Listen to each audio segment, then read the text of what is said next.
The morning they buried Thomas Talmadge, the wind came down off the Bighorn Mountains so hard it tore the black ribbons from the mourners' hats, and Louise Talmadge did not shed a single tear, which was the thing the town of Cedar Creek would talk about for years afterward.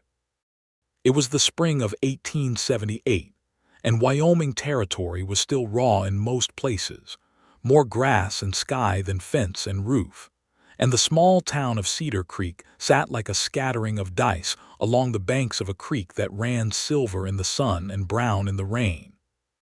Louise stood at the edge of the grave in her one good dress of dark blue wool, her chin lifted, her hands folded in front of her, and she watched the men lower her husband's pine coffin into the ground, with an expression that the town preacher, Reverend Josiah Cole, would later describe from his pulpit as unnatural.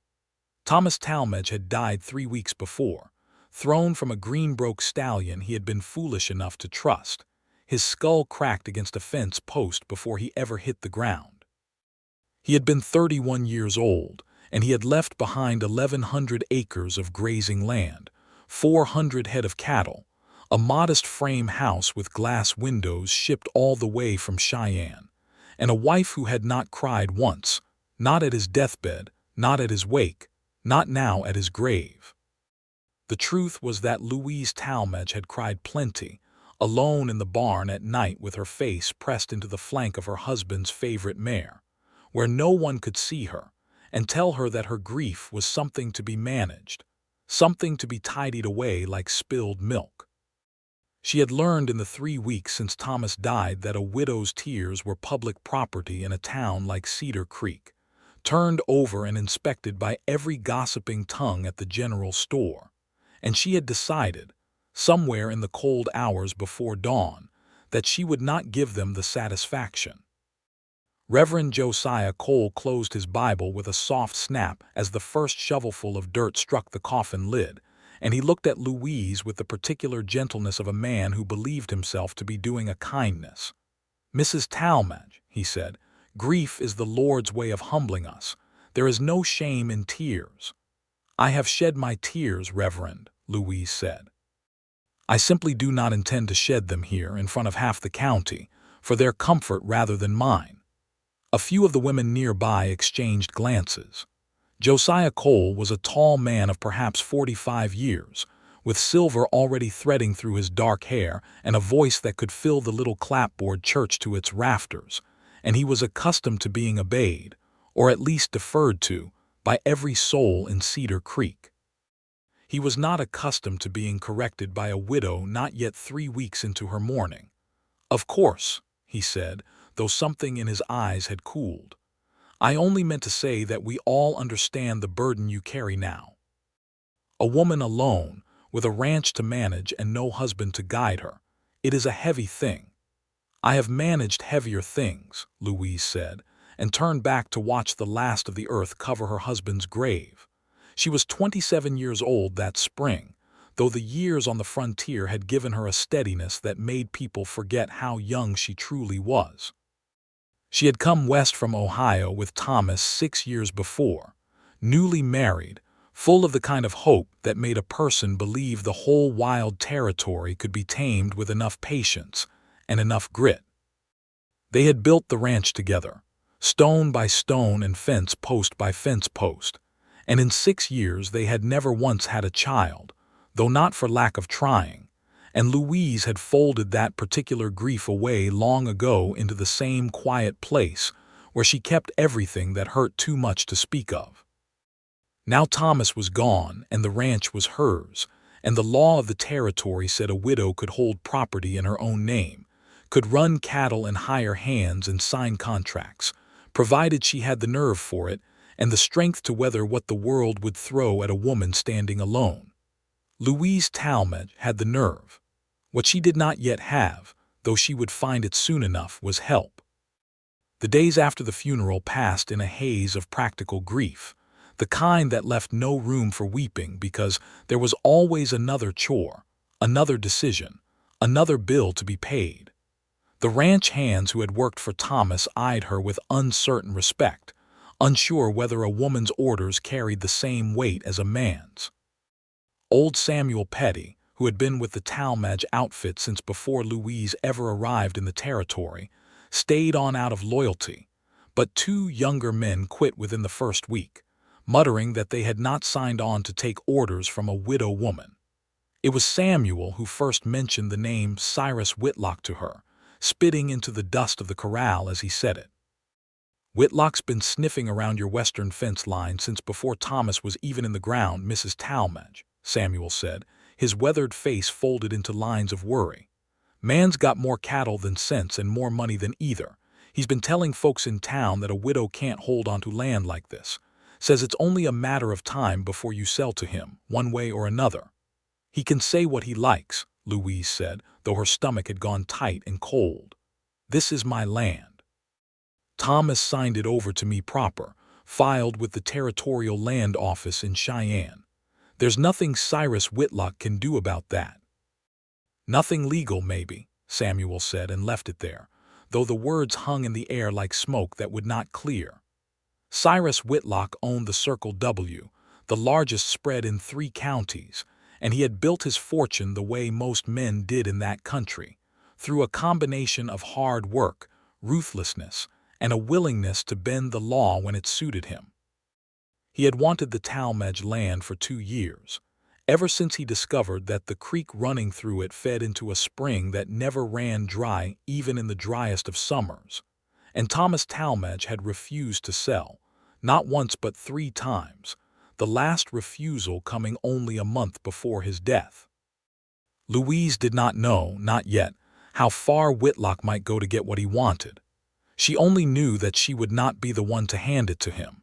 It was on a Tuesday in early June, 6 weeks after the funeral, that Warren Shelby rode into Cedar Creek with nothing but a tired horse, a Henry rifle wrapped in oilcloth, and $11 to his name. He was 32 years old, broad through the shoulders in the way of men who had spent years doing hard physical work, with a face that might have been called handsome if it were not so guarded, so careful, like a man who had learned the hard way that showing too much of himself invited trouble. He had ridden with a cavalry unit out of Missouri during the war, and after the war he had drifted from ranch to ranch across Kansas and Nebraska and now into Wyoming Territory, never staying anywhere long enough to put down roots, because roots, in his experience, only gave grief something to hold onto when it came. His wife, Ellen, had died of the fever 6 years before, back in Missouri, along with the infant daughter she had been carrying when the sickness took her. Warren had buried them both in the same week, in the same small plot of Missouri clay, and he had left the state a month later and never gone back. He told himself he was not running from anything, only moving toward whatever work the next town might offer. But the truth, which he kept as folded away as Louise kept her own old griefs, was that he had been running for 6 years straight, and he did not know how to stop. He stopped at the general store in Cedar Creek to buy a sack of flour and a plug of tobacco, and it was there, standing at the counter, that he overheard 2 men talking about the widow Talmadge and her ranch, and about how she needed hands but could not seem to keep any, on account of the men in the county being too proud to work for a woman, or too afraid of what Cyrus Whitlock might do to any man who helped her hold on to that land. "Pays fair wages, they say," one of the men said. "But nobody wants Whitlock's temper turned on them. Man burned out a squatter family on the North Range 2 years back, and everybody knows it was him, though nobody could ever prove it." Warren Shelby had $11 and a tired horse and no particular loyalty to Cyrus Whitlock, whom he had never met, and he had spent 6 years drifting without ever finding a reason to stay anywhere. He thought, standing there with his sack of flour under his arm, that a ranch run by a widow who needed hands might be as good a place as any to spend a season, and if the pay was fair, better than most.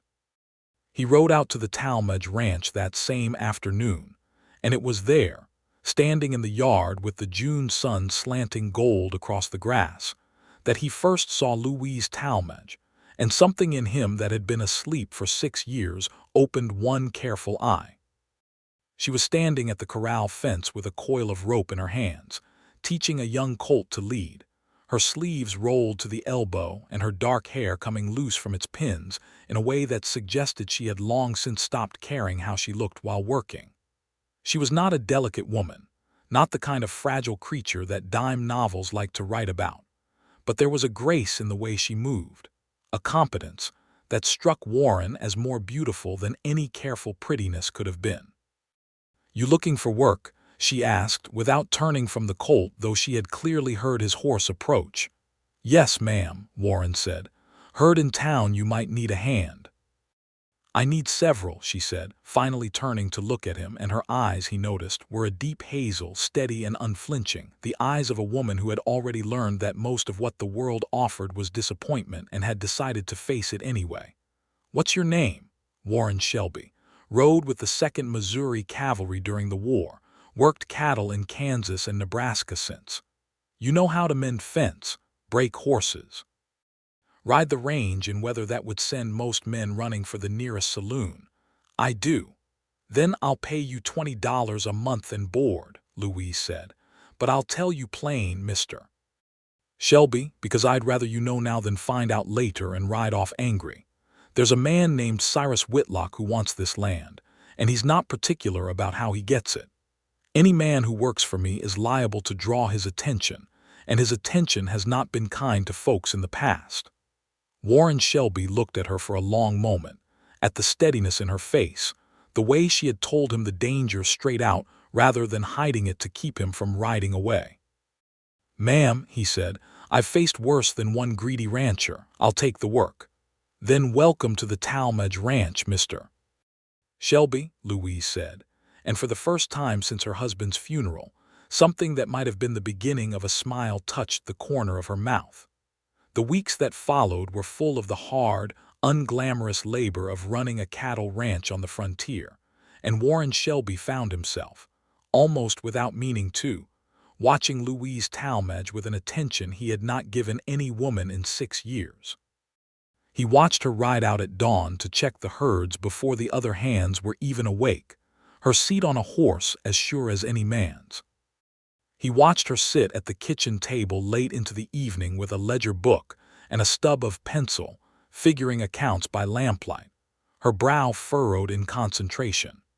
He watched her stand up to Samuel Petty when the old hand grumbled about her decisions, and win the argument not through anger but through simple, patient reasoning that left no room for further complaint.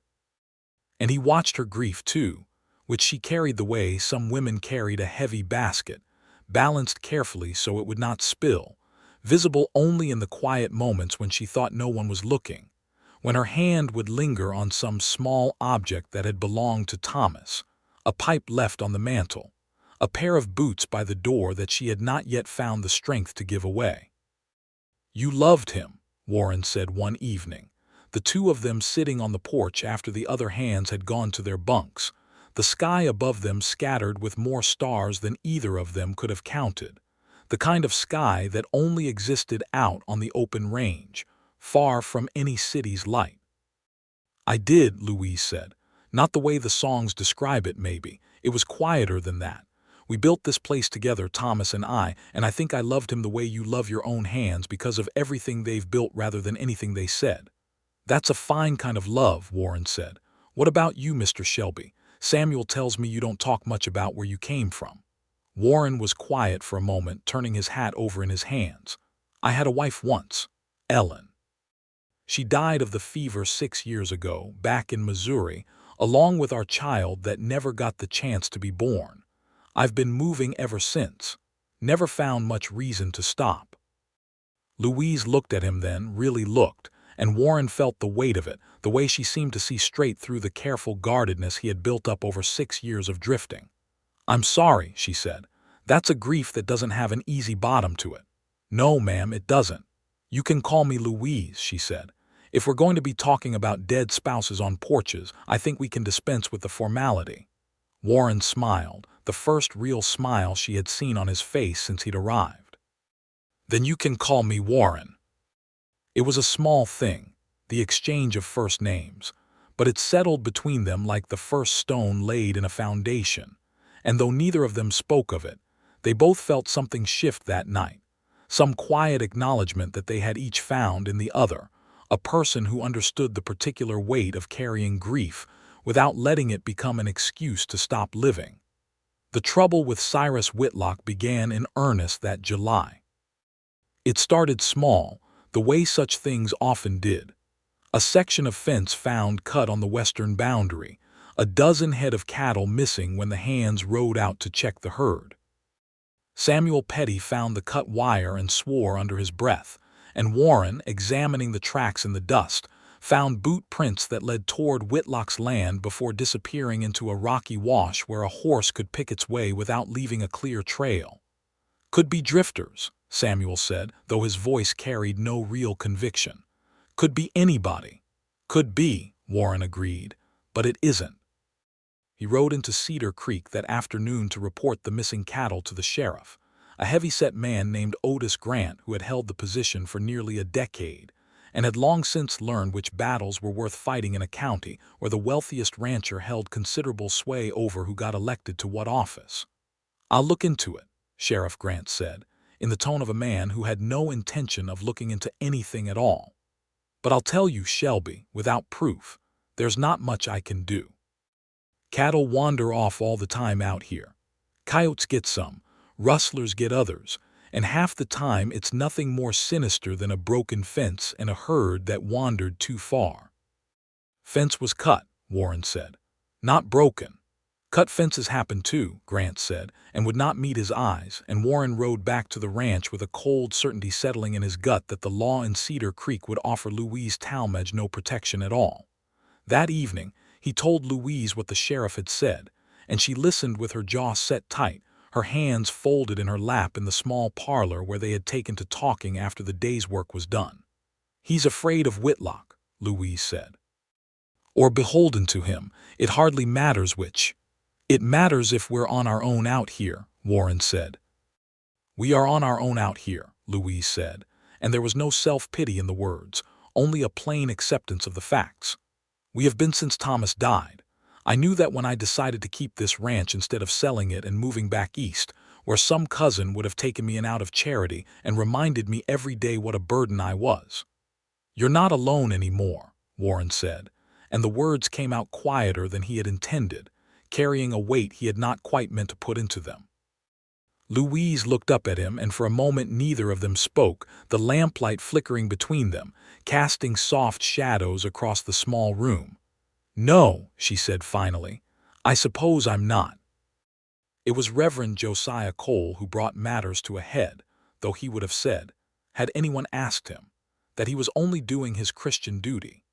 He came to call on Louise on a Sunday afternoon in late July, riding out from town in his black buggy with his Bible on the seat beside him, and Louise received him on the porch with the wary politeness one gave to a man whose good opinion mattered to the whole community, whether or not one particularly wanted it.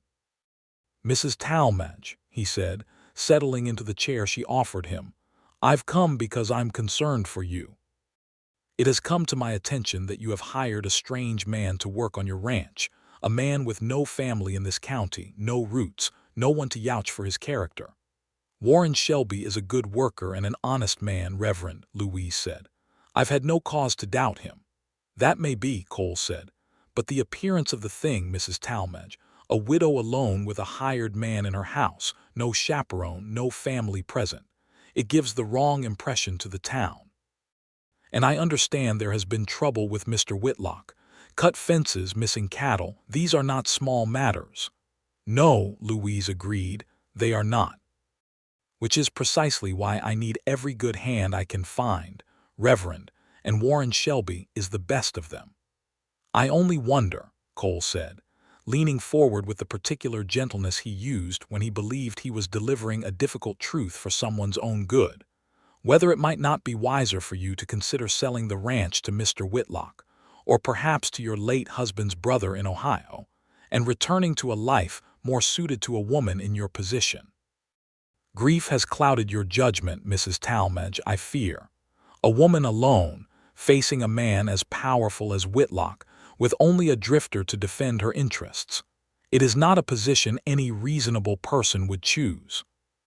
Something in Louise went very still, the way the air went still before a storm broke. "Reverend Cole," she said, "I buried my husband 3 months ago. I have not slept a full night since. I have cried more tears in the privacy of my own barn than you will ever know, and I have gotten up every single morning since and done the work that needed doing, because the cattle do not care that I am grieving, and the fences do not mend themselves out of sympathy for my loss. You think grief makes me weak." "I did not say weak, Mrs. Talmadge. I only meant—" "You mean that a woman who grieves openly and still manages to run a ranch, hire hands, mend fences, and stand up to a man like Cyrus Whitlock must somehow be confused, must not know her own mind, because grief is supposed to be something that breaks a person, isn't it? That is what you believe. That is what this whole town believes, that a widow's proper place is to fold up quietly and let some man, any man, take charge of what is rightfully hers." Reverend Cole's face had gone red, though whether from anger or embarrassment, Louise could not tell. "I only want what is best for you, in the eyes of God and this community."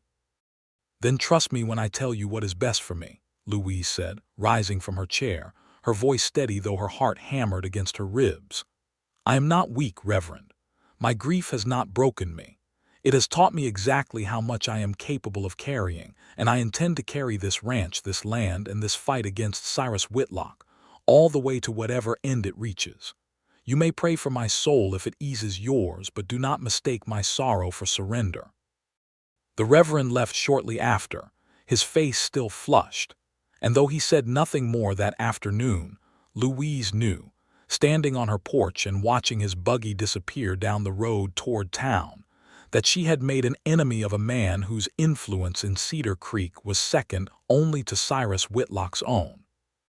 Warren had been in the barn during the visit, close enough to hear most of it through the open window, and when he came around the corner of the house afterward, he found Louise still standing on the porch, her arms wrapped around herself against a chill that had nothing to do with the July heat. "You heard," she said, not quite a question. "Most of it," Warren admitted. "I should have come out sooner, I suppose, but it seemed like a fight you didn't need my help winning." "No," Louise said, and there was something in her voice that might have been surprise at her own certainty. "I didn't." "He's wrong about you," Warren said. "Whatever he thinks grief does to a person, he's wrong about what it's done to you." Louise turned to look at him, and in the fading afternoon light, Warren thought she looked less like a woman under siege and more like something carved from the same stone as the mountains that ringed the valley, unbreakable, ancient, and entirely her own. "What do you think it's done to me, Warren?" she asked. "I think it's made you the strongest person I've met since the war," he said, and meant it with his whole chest. Something passed between them then, quick and warm as a struck match, and for a moment Louise thought he might reach for her, and some part of her, some part she had thought buried alongside Thomas, wanted him too. But the moment passed, as such moments often did on a ranch with work still to be done before dark, and Louise cleared her throat and said something about checking on the horses, and Warren said something about mending that last stretch of western fence before the light failed entirely, and they went their separate ways for the evening, though both of them carried the weight of what had almost happened all the way through supper and long into the sleepless hours after. The next weeks brought no peace, only a slow escalation of the trouble that had begun with cut fences. In early August, someone poisoned the well at the north pasture, and Louise lost 6 head of cattle before Warren discovered what was happening and moved the remaining herd to the spring-fed water on the eastern range. In mid-August, a fire broke out in the hayfield closest to the road, and though Warren and Samuel and the other hands managed to contain it before it reached the barn, it cost Louise nearly a third of her winter feed, a loss that could not be easily replaced with the season already turning. "This isn't bad luck," Warren said, standing in the blackened field the morning after the fire, the smell of smoke still thick in the air. "This is a man trying to starve you out before winter even comes." "I know it," Louise said. She had not slept and her eyes showed it, but her voice carried no tremor. "Whitlock knows I can't afford to buy feed from Cheyenne at winter prices, not after the well and the fence and now this. He thinks if he squeezes hard enough, I'll sell rather than watch my herd starve. Will you?" "No," Louise said, and there was iron in the single word. "I will sell every stick of furniture in that house before I sell this land to Cyrus Whitlock. I will sell my own wedding ring before I let him win." Warren looked at her for a long moment, the morning sun rising gold behind her, turning the edges of her dark hair to fire, and he felt something settle in his chest that he had not felt in 6 years, something that felt dangerously close to hope and dangerously close to love. "Then we'll find another way," he said. "I still have some money saved from my cavalry pay, and I know a man in Cheyenne who might extend credit on feed if I ride out and ask him proper. We're not beaten yet, Louise." "No," she said, and for the first time since the fire, something like a smile touched her face. "We're not." It was around this time that the two of them began, without quite naming it, to fall in love. It happened in small moments, the way most real love did, far from the grand gestures of dime novels, and closer to the quiet accumulation of shared burdens. It happened when Warren rode 3 days to Cheyenne and back to secure credit for winter feed, and returned to find Louise had kept a plate warm for him despite the late hour, sitting up by lamplight with her mending in her lap, waiting. It happened when Louise, learning that Warren still kept a small daguerreotype of his late wife Ellen in his saddlebag, did not ask him to put it away, but instead asked him, gently, to tell her about the woman he had loved and lost, and listened without flinching to every word. It happened on an evening in September, the air finally beginning to carry the first cool edge of autumn, when Warren found Louise standing at Thomas's grave, not crying, just standing, her hand resting on the small wooden cross that marked the spot until she could afford a proper stone. "I used to come out here and feel guilty," she said, without turning around, though she must have heard his footsteps. "Guilty for still being alive when he wasn't. Guilty for every day the ranch kept going without him, like the world just closed over the hole he left and forgot he was ever here." "The world doesn't forget," Warren said, coming to stand beside her, "but it does keep going. I learned that after Ellen died.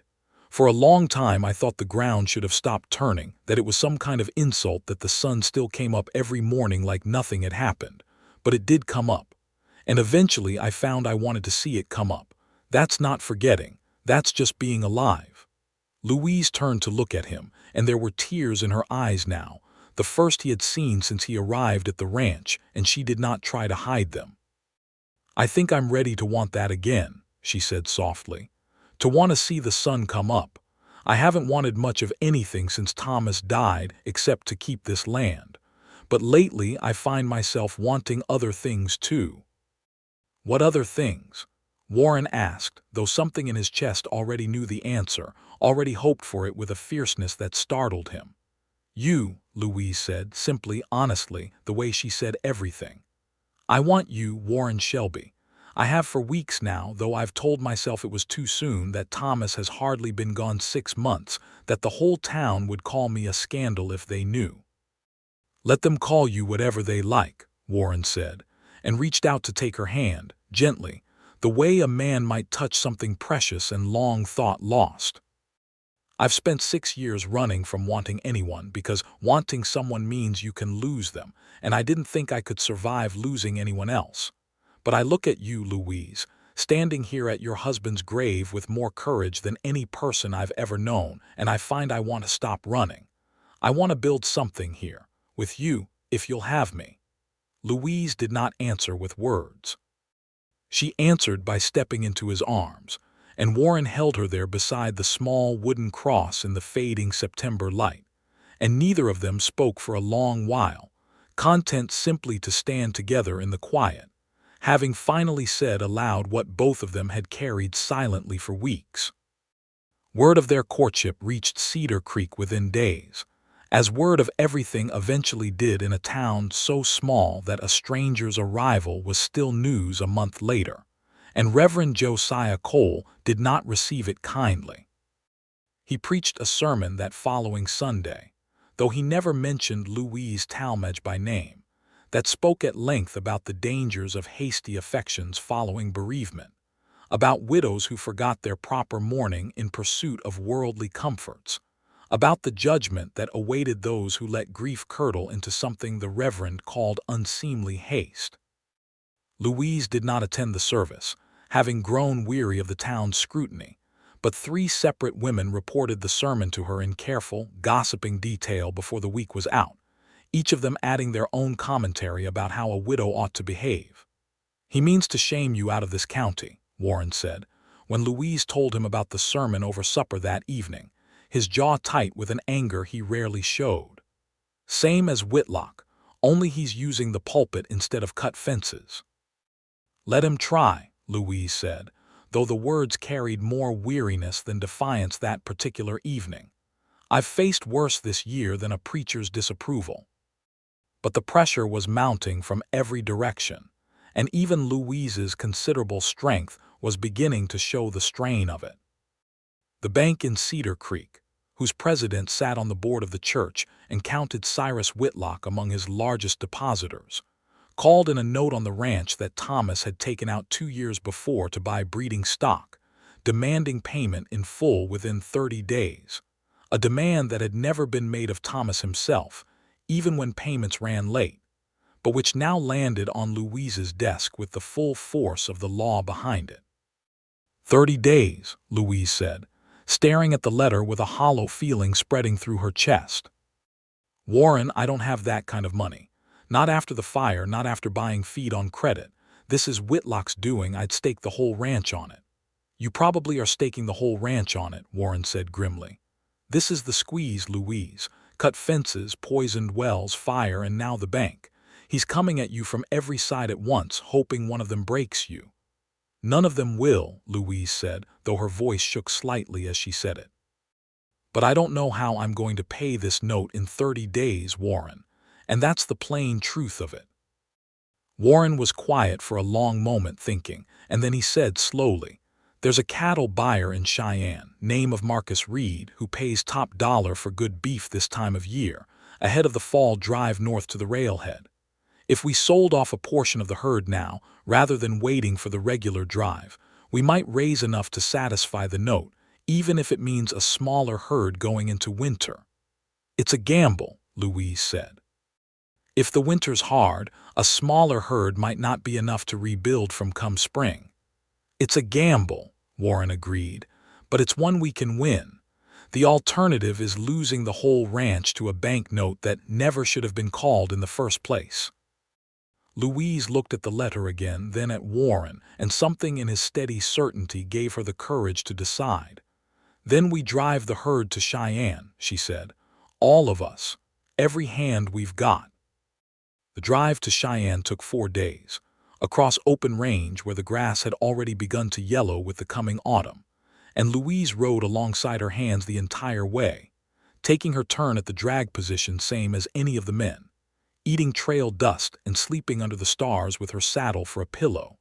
And if any of the hands still harbored doubts about a woman's place in running such an outfit, those doubts did not survive 4 days of watching her work as hard as any of them, and harder than most.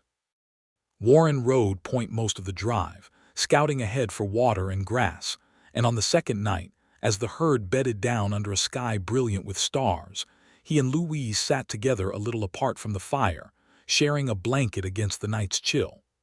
"You've surprised me every day since I met you," Warren said quietly. "I thought I understood what a strong woman looked like from stories, from things men said about their mothers and wives. But I didn't understand it, not really, until I watched you these past months. You've buried a husband, faced down a man trying to ruin you, and ridden 4 days of hard trail without a single complaint, and you've done it all while still finding room in your heart for me. Grief taught me that," Louise said, watching the fire's glow flicker against the darkness. "The Reverend thinks grief is a weakness, something that undoes a person, makes them foolish and desperate. But he's wrong, Warren. Grief showed me exactly what I could survive. Once you've survived the worst thing you can imagine, burying the person you built your whole life around, there's very little left in this world that can frighten you. Cyrus Whitlock doesn't frighten me. The bank doesn't frighten me. Even losing this ranch, as much as I want to keep it, doesn't frighten me the way it might have before Thomas died, because I know now that I would survive that too and rebuild, because that is simply what I do. That's the most remarkable thing I've ever heard a person say, Warren murmured, and leaned down to kiss her, gently there under the wide Wyoming sky, and Louise kissed him back with a certainty that surprised even herself, 6 months a widow and already so sure of what she wanted. They reached Cheyenne on the 4th day, and Marcus Reed, true to Warren's word, paid a fair price for the herd, enough to satisfy the bank's note with a small margin left over. Louise wired the payment to the bank in Cedar Creek before they even left Cheyenne, unwilling to give the bank president any excuse to claim the payment had arrived late, and when they rode back into Cedar Creek 4 days later, tired and trail-worn but triumphant, they found that word of their successful drive had already reached the town ahead of them. It had also, unfortunately, reached Cyrus Whitlock, who did not take the news well. He confronted Louise directly for the first time 3 days after her return, riding onto her land uninvited with 2 of his hired men flanking him, a show of force that Louise recognized for exactly what it was. "Mrs. Talmadge," Whitlock said, tipping his hat with an insincerity so thin it barely qualified as manners.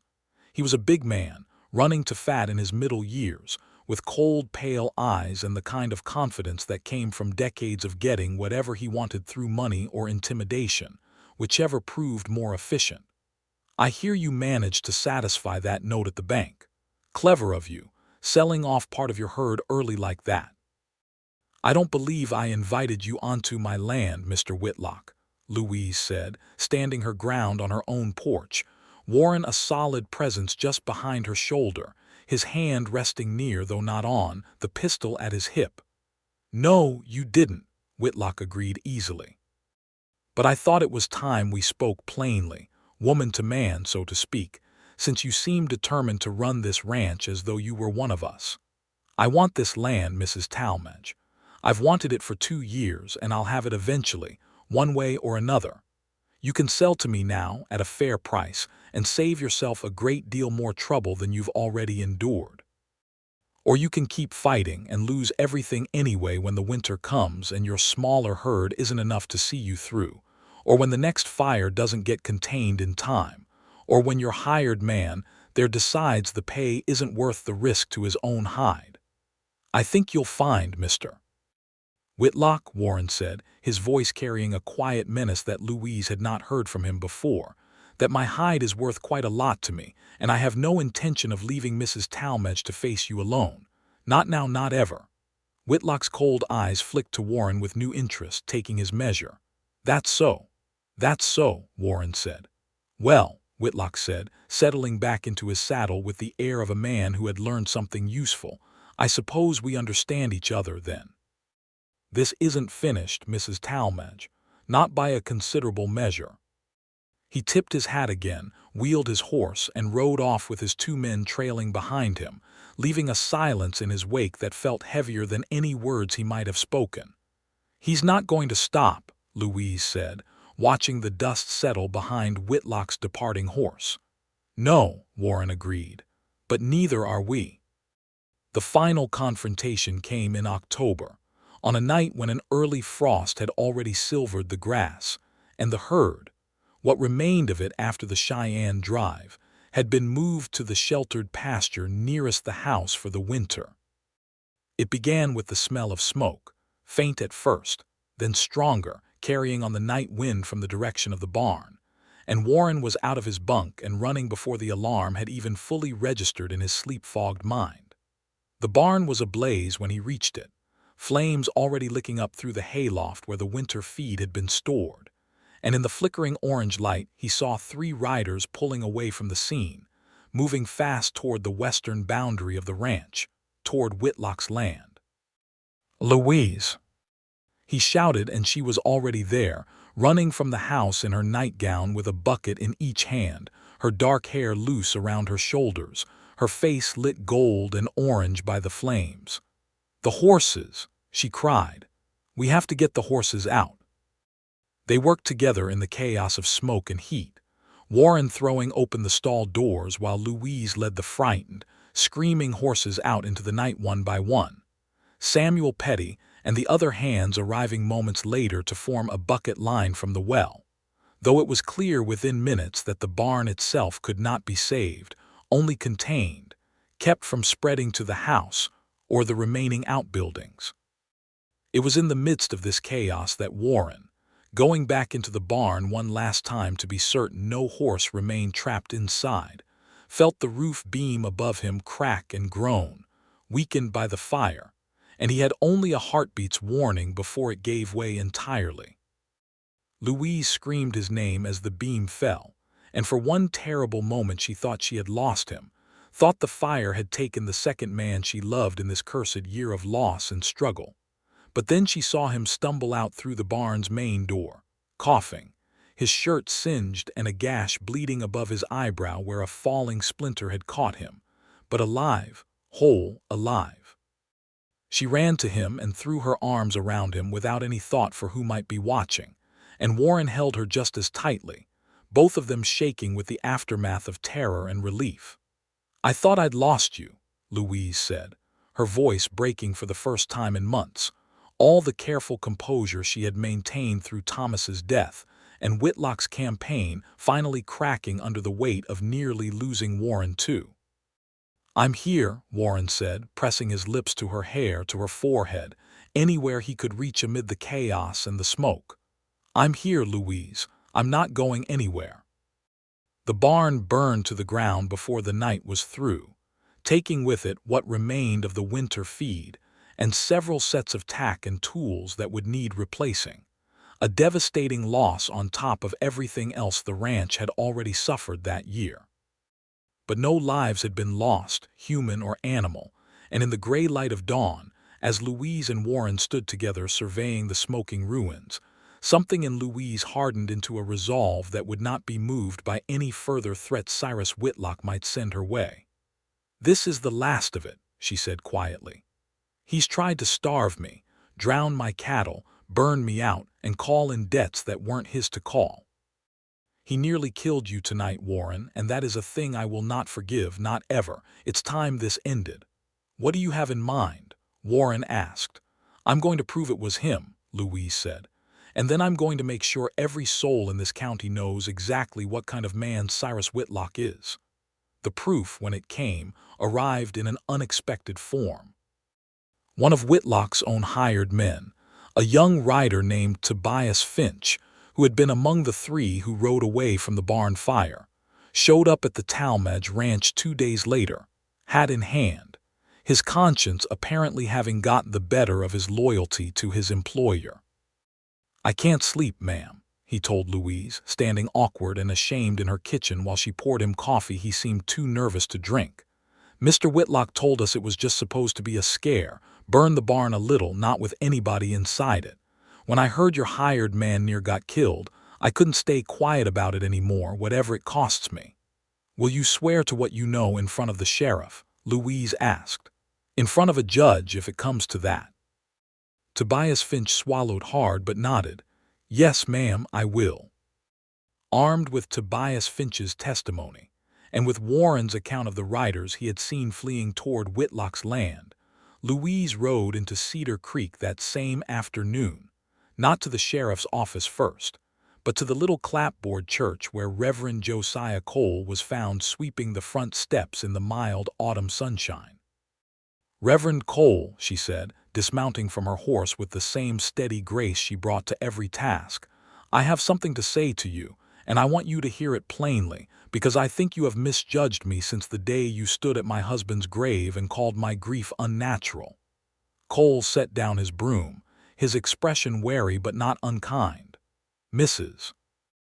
Talmadge, let me finish," Louise said, and something in her voice, some new authority born of everything she had survived that year, made him fall silent. "You told me once that you thought grief had clouded my judgment, that a woman alone could not possibly stand against a man like Cyrus Whitlock. You think grief makes me weak, Reverend. You have thought it since the day I refused to weep in front of the whole county at my husband's funeral." But I want you to understand something, and I want you to understand it before this whole town, because I intend to say it again at whatever gathering will have me." She drew a breath, and the words that came out carried 6 months of buried sorrow and hard-won strength in equal measure. "My grief did not break me, Reverend. It built me. Every tear I shed alone in that barn, every night I lay awake wondering how I would keep this ranch, every moment I thought I could not bear one more loss, one more threat, one more man telling me what a woman in my position ought to do, all of it taught me exactly how much I could carry. I have faced down cut fences and poisoned wells and a burning barn that nearly killed the man I love, and I am still standing here in front of you. That is not weakness, Reverend Cole. That is the furthest thing from weakness that exists. My grief has made me unstoppable, and it is long past time this town understood that." Reverend Cole stood very still for a long moment, the broom forgotten in his hand, and something in his weathered face shifted, some old certainty giving way to a new and uncomfortable understanding. "I owe you an apology, Mrs. Talmadge," he said finally, quietly. "I mistook your composure for coldness, and your strength for something unnatural, because it did not match what I expected grief to look like in a woman. I was wrong to counsel you to give up this land, and I was wrong to preach against your affections for Mr. Shelby without knowing the true measure of either your grief or your character. I have known Cyrus Whitlock's generosity toward this church for years, and I fear it colored my judgment more than I would like to admit. I am ashamed of that." "I don't need your shame, Reverend," Louise said, some of the hardness in her voice softening now that her point had been made and heard. "I need your help. I have testimony that will prove Whitlock ordered the fire that nearly killed Warren Shelby 2 nights past, and I intend to see him held accountable before the sheriff, and whatever court will hear the matter. This town needs to know the truth of what kind of man has been running roughshod over decent folk simply because he has more cattle and more money than the rest of us combined." Reverend Cole nodded slowly. "I will help however I can, Mrs. Talmadge, and I will speak from my own pulpit this Sunday and tell this whole congregation that I was wrong about you, and that Cyrus Whitlock's actions this year have been a sin against his neighbors that no amount of church donations can excuse." It was not the outcome Louise had expected when she rode into town that afternoon, but it was, she reflected as she rode back toward the ranch, a fitting one, and perhaps the truest measure of how far she had come since the wind-torn morning of Thomas's funeral, that even a man as set in his ways as Reverend Josiah Cole could be brought around by the plain, unanswerable truth of her own unbroken will. The matter came before Sheriff Otis Grant 2 days later, with Tobias Finch's sworn testimony, Warren's account of the fleeing riders, and the physical evidence of the barn's deliberate burning all laid out plainly enough that even a sheriff long inclined to look away from Cyrus Whitlock's misdeeds could no longer avoid the weight of it, especially with Reverend Cole's public sermon that Sunday having already turned a significant portion of the town's sentiment firmly against the rancher. Whitlock was arrested on charges of arson and attempted murder, given the danger Warren had faced in the collapsing barn, and though his money bought him a competent lawyer and eventually a reduced sentence, he was convicted before a territorial judge in Cheyenne that winter and sentenced to 5 years in the territorial prison, his vast holdings placed under the management of a court-appointed administrator until his release, a fate that satisfied no one entirely but that ended, at last, the campaign of terror he had waged against the Talmadge Ranch. With Whitlock's threat finally lifted, and with the community's sympathy now firmly on her side, Louise found the remaining months of that hard year easier to bear, even as winter closed in over the Wyoming plains, and the ranch settled into the quiet rhythms of a season spent tending the smaller herd and rebuilding the barn that had burned. It was on Christmas Eve, with snow falling soft and silent outside the frame house's glass windows and a fire crackling warm in the hearth, that Warren Shelby got down on one knee in the small parlor where he and Louise had spent so many evenings talking through the hardest months of their lives, and asked her to marry him. "I know it hasn't been a full year since Thomas died," he said, his voice a little unsteady despite his best efforts to keep it calm. "I know there will be those in town who say it's too soon, that grief should be given more time before it makes room for anything else. But Louise, I have watched you carry more sorrow and more strength in these 9 months than most people carry in a lifetime, and I don't think love works on the calendar the way some folks believe it should. I love you. I have loved you since I watched you stand up to a preacher on your own porch and refuse to be told what your own grief meant. I want to build a life with you here, on this land you fought so hard to keep, and I want to spend the rest of my days making sure you never have to face anything alone again." Louise, tears finally falling freely, the tears she had held back for so long finally given permission to fall in a moment of pure joy rather than sorrow, said yes before he had even finished asking, and pulled him up from his knee to kiss him properly, there in front of the fire, with the snow falling outside and the whole rest of their lives waiting ahead of them like an unwritten page. They were married in the Cedar Creek Church that following spring, in a ceremony that Reverend Josiah Cole conducted himself, and if any lingering gossip remained about the propriety of a widow remarrying within a year of her first husband's death, it was thoroughly overwhelmed by the town's genuine affection for the couple who had survived so much together, and by Cole's own public endorsement of the match, delivered from the same pulpit where he had once questioned Louise's judgment. "I have learned this past year," Reverend Cole said in his remarks before the ceremony, looking out over a church filled nearly to capacity with townsfolk who had come to witness the union, "that grief and strength are not opposites, as I once believed, but companions. I have watched Louise Talmadge carry the weight of unbearable loss and emerge from it not diminished but transformed, into a woman of such resolve and courage that she faced down injustice this town was too frightened to name aloud, and won. I have watched Warren Shelby, a man who came to us a stranger carrying his own private sorrows, find in that same courage a reason to stop running and start building. Today, I do not simply witness a marriage. I witness the truth of what love looks like when it is built not on the absence of grief, but on the strength that grief, properly carried, can give to a person's whole soul." Samuel Petty, standing near the front of the church in his best suit, wiped openly at his eyes during this speech, and was not alone in doing so. Louise wore a dress of pale blue, simpler than most brides might have chosen but exactly right for the woman she had become. And when Warren took her hands at the altar and looked into her eyes, both of them thought, without needing to say it aloud, of everything they had survived to reach this moment. The loss of Thomas, the loss of Ellen, the fire, the flood, the poisoned well, the cut fences, the long hard drive to Cheyenne, the preacher's doubt turned finally to respect, and Cyrus Whitlock's cold ambition turned to nothing more than a cautionary tale told over supper tables for years to come.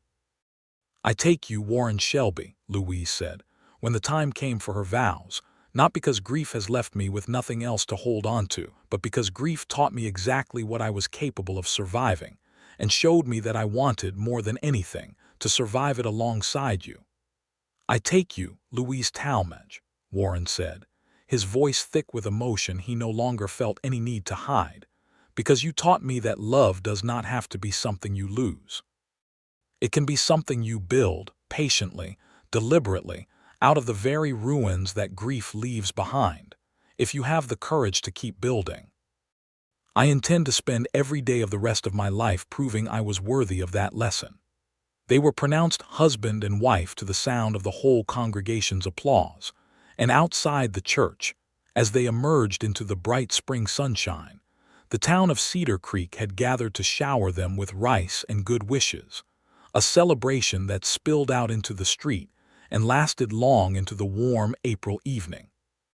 The years that followed were not without their own hardships, as no life on the frontier ever truly was, but they were years built on a foundation strong enough to weather whatever came. Louise and Warren rebuilt the Talmadge Ranch together, expanding the herd steadily over the following seasons, and within 2 years they had recovered fully from the losses Whitlock's campaign had inflicted, and then some. Warren proved himself as capable a partner in running the ranch as he had been a hired hand, and the two of them worked side by side in a partnership that the whole county came to regard as a model of what a marriage built on mutual respect and shared labor could accomplish.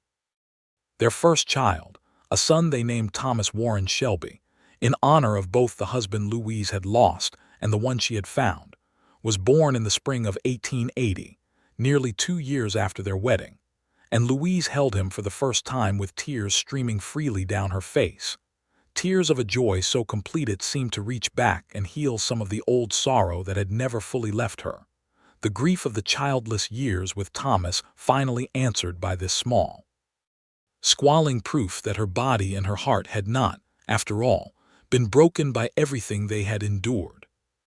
"He has your eyes," Warren said, sitting beside her bed in the lamplit room, watching his wife hold their son with an expression of wonder that he would remember for the rest of his life. "He has your stubbornness," Louise said, laughing through her tears as the infant fussed and squirmed against her attempts to settle him. "I could tell the moment he refused to wait until morning to be born."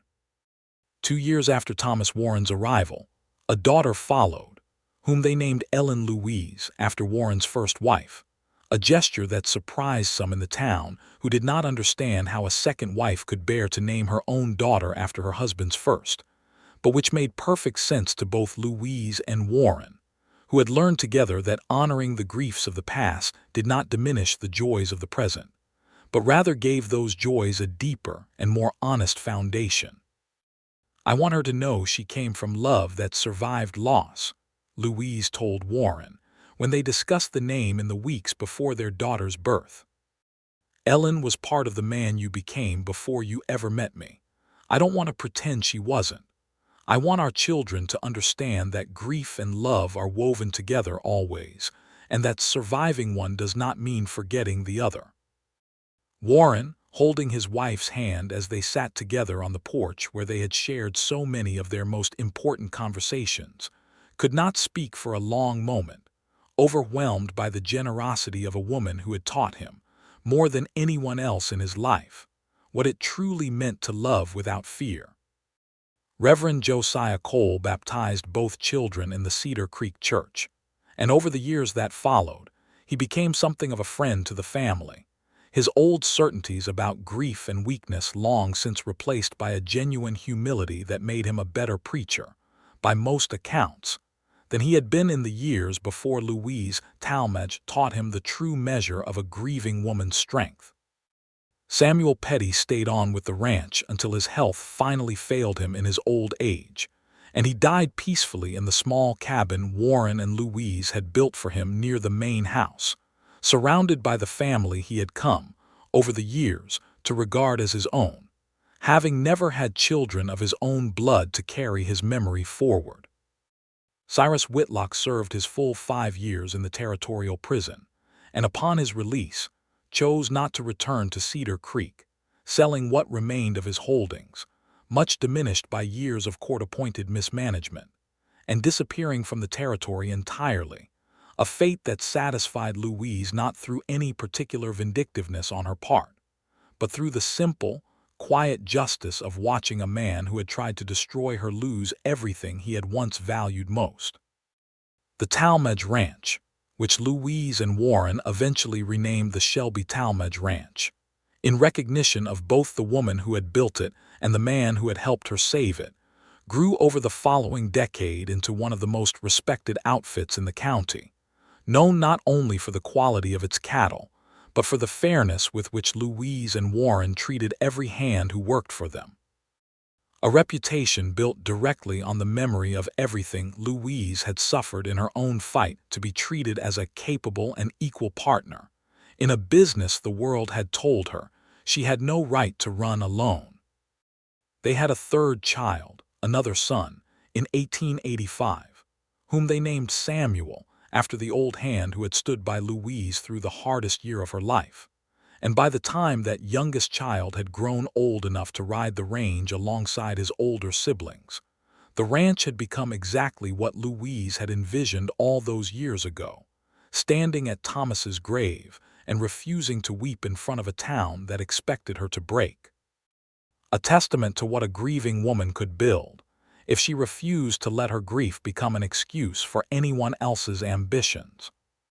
On the 10th anniversary of Thomas Talmadge's death, Louise rode out alone to his grave, now marked with a proper stone that Warren had helped her choose years before, and she stood there in the spring sunshine much as she had stood on the day of his funeral, though everything about her had changed in the years between. "I kept it, Thomas," she said quietly, speaking to the stone the way she sometimes still did, on the anniversaries and on the quiet mornings when the weight of everything she had built settled on her with a particular tenderness.